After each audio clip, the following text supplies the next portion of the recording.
नमस्कार, आप देख रहे हैं आज तक। आपके साथ मैं नेहा बातम। इस वक्त की बड़ी खबर के साथ खबरों की शुरुआत करेंगे।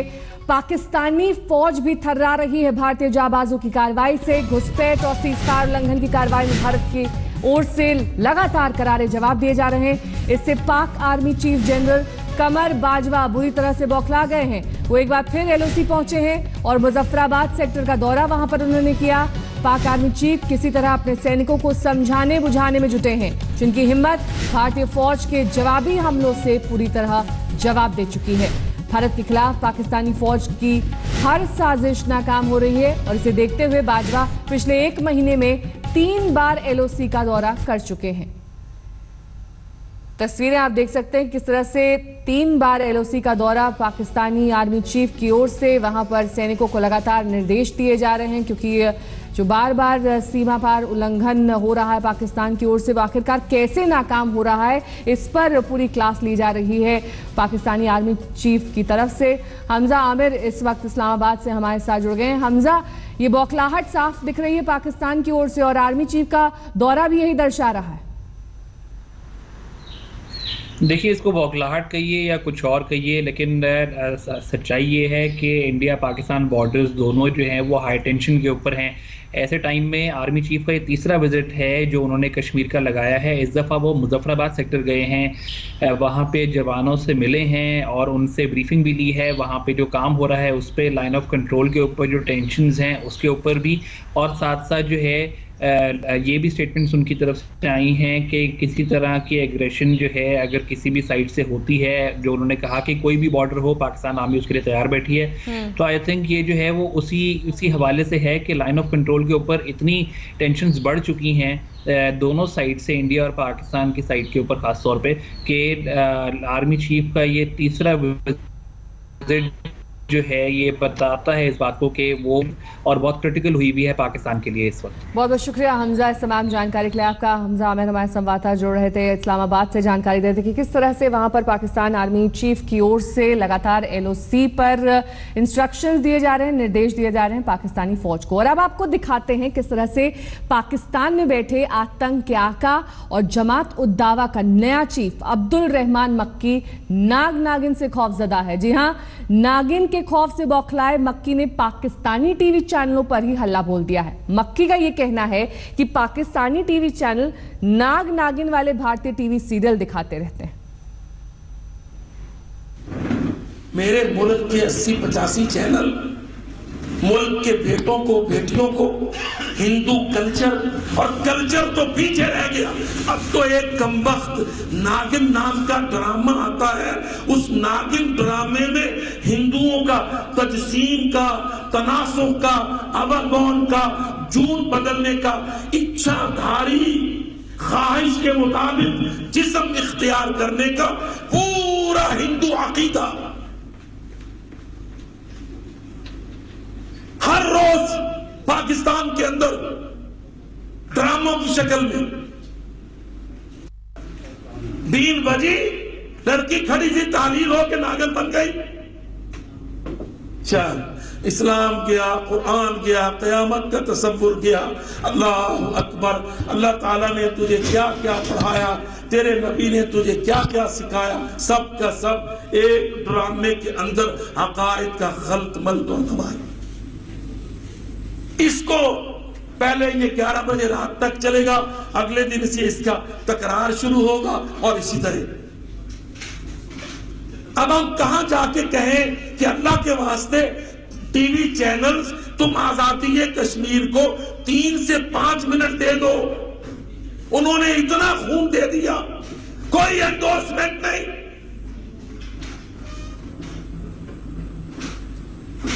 तुम्हारे पाकिस्तानियों ने कितना खून दे दिया, कोई एंडोर्समेंट नहीं।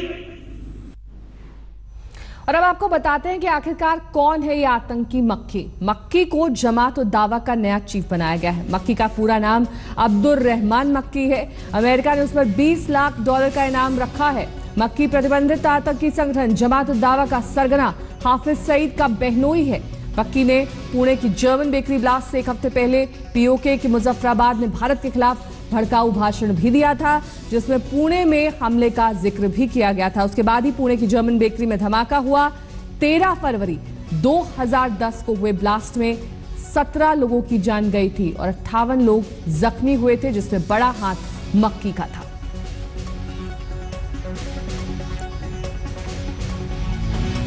और एक और बड़ी खबर का रुख करेंगे। फिल्म दंगल में आमिर खान की बेटी की भूमिका निभाने वाली जायरा वसीम हादसे में बाल बाल बच गई हैं। श्रीनगर में जायरा वसीम की कार हादसे का शिकार हुई।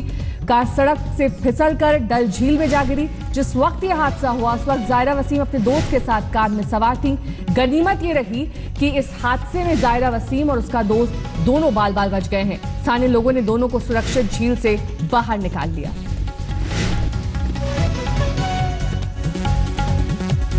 जायरा वसीम, आपको याद होगा, फिल्म दंगल में आमिर खान की बेटी का किरदार निभाया था।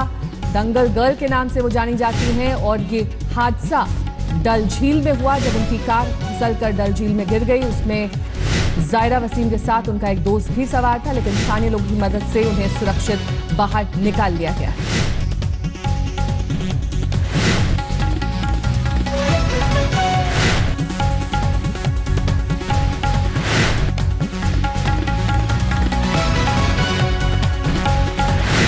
दंगल गर्ल के नाम से जानी जाती हैं जायरा वसीम उस वक्त भी सुर्खियों में आई थी जब महबूबा मुफ्ती से जायरा वसीम मुलाकात करने पहुंची थी, तब भी वो सुर्खियों में थी। और एक बार फिर से उनकी कार जब हादसे का शिकार हुई है तो उनकी जान बच गई है और स्थानीय लोगों की मदद से उन्हें डल झील से सकुशल बाहर निकाल लिया गया।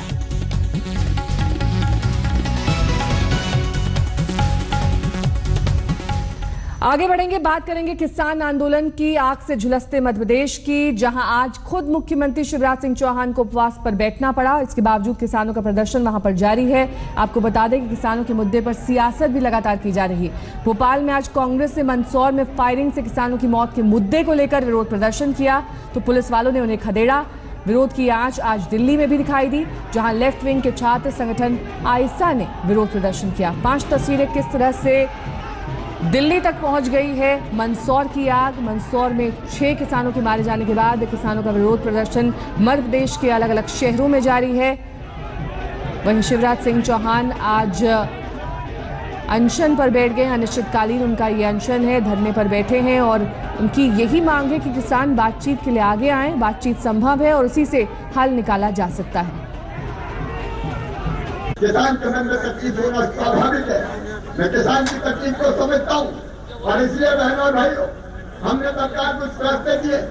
हमने फैसला किया, भारतीय जनता पार्टी की सरकार ने फैसला किया कि प्याज उत्पादन करने वाले किसानों घबराना मत, पूरा प्याज 8 रुपया किलो खरीदा जाएगा।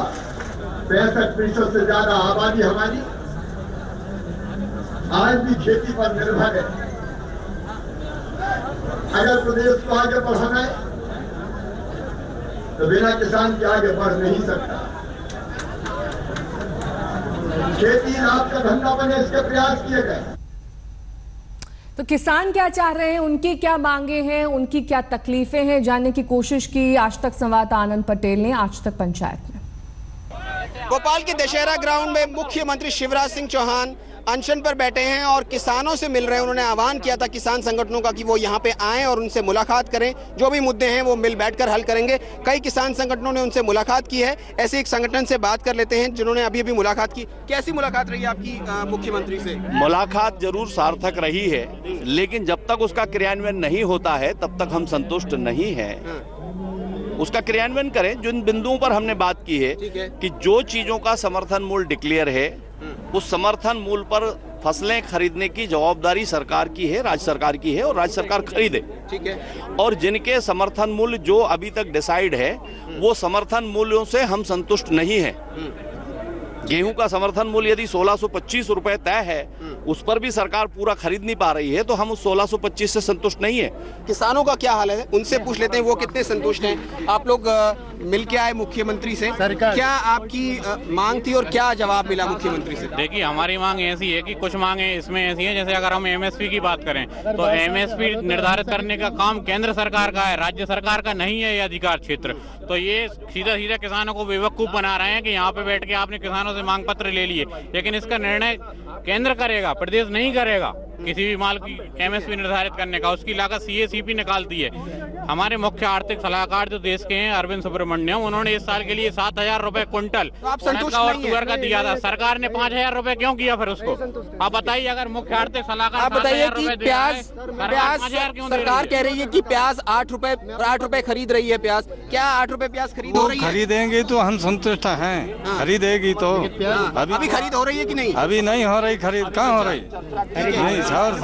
और आरजीटीएस डायरेक्ट पेमेंट की बात कह रही है कि सरकार आपके खाते में पैसा जा रहा है, क्या वैसा हो रहा है? नहीं हो रहा है। व्यापारियों ने हड़ताल कर दी है, मंडी बंद है। 2 लाख रुपए की इनकी लिमिट है, वो कैसे पेमेंट कर देंगे? नगद भुगतान की। क्या अच्छे काम के फायदे दिलाने के लिए अंडरवर्ल्ड डॉन दाऊद इब्राहिम की मिसाल दी जा सकती है? उत्तराखंड के टिहरी गढ़वाल में राष्ट्रीय आपदा प्रबंधन प्राधिकरण के सलाहकार बीबी गणनायक ने कुछ ऐसा ही किया। दरअसल अपने मातहतों को बेहतर नेटवर्क के फायदे बताते हुए गणनायक ने कहा कि जैसे दाऊद पाकिस्तान में बैठकर भारत के किसी भी कोने में काम कराने की काबिलियत रखता है, इसी तरह संगठित होकर काम करने की जरूरत है। ऑर्गेनाइज नहीं हो पाएंगे, इसलिए हमने दाऊद को कोट किया कि देखिए अंडरवर्ल्ड कितना वेल ऑर्गेनाइज्ड है, उनके पास कुछ नहीं है, वो चौराहा तक कनेक्टेड है, हम तो घर तक कनेक्टेड है, हम क्यों ऑर्गेनाइज नहीं हो पाएंगे? इसलिए हमने दाऊद को कोट किया कि देखिए अंडरवर्ल्ड कितना वेल ऑर्गेनाइज्ड है, उनके पास कुछ नहीं है, वो चौराहा तक कनेक्टेड है, हम तो घर तक कनेक्टेड है।